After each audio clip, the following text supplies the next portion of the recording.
is een begrip in Haarlem, Spiekersdwarp. Al zijn 29 jaar wordt het organiseren in het dorp en op de laatste dag vindt de traditiegetrouw een groot feestplak. Maar als afsluiter een groot vuur. Maar dit jaar komt er abrupt een eind aan het Spiekersdwarp en zocht deze laatste dag er heel oors uit. De hutten die hierachter extensies die we aan aanbrutsen. En normaal sprutsen we die naar de Dwinger gebracht, een vuilstortplaats Krekboeten Haarlem. En daar hebben jongens altijd nog een afsluitend feest met brand. Alle banden en ouders komen er nog. En dat is echt de afsluiting van het Spiekersdwarp. En nu hebben we correct, de tent, heeft het vestkajet, denk ik. Ik zei al je een broodje knakwas kregen en het is een huis en het is dien. Dus wel een iets, deceptie in die zin. Maar de afsluiter van de Thomas Nieuws die mist gewoon dit hier voor het eerst. Sinds 30 jaar.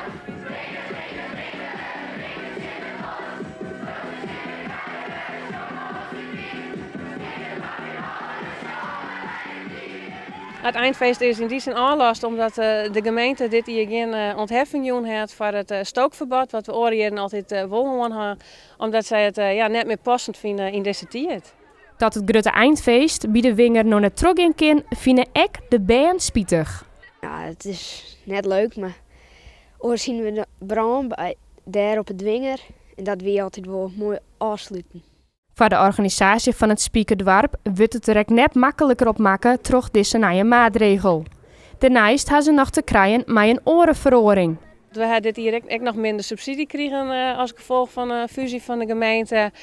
Dus ja, aan de ene kant en minder inkomsten en hogere kosten. Hoewel het seizoen dit jaar dus een lietse budget had, wie het voor de band een slageneditie en stier het terrein vol met 140 band en 15 zelfbouwde houten hutten. Het thema wie dit hier tijdperken, wij hebben tijdperk corona en we gaan een ziekenhuis bouwen met testritten en vaccinatie erin. Takom hier is een jubileum hier voor Haarlem. Dan timmerde de band voor de 30ste keer een timmerdwarp in elkaar. De organisatie zal daarom alles op alles zetten om ik dan alles financieel rond te krijgen. Nou, we moeten sowieso even zien van wat doet het inderdaad in de kosten qua het hout afvieren, want dat hebben we nog net helemaal inzichtelijk.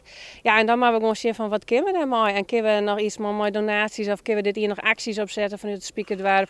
Kunnen we nog een beroep doen op een gemeente dat ze toch iets daarin in budgetten kunnen nog. Ja, die 30 hier is net van Neerwest en daar moet er op zijn minst nog 30 hierbij.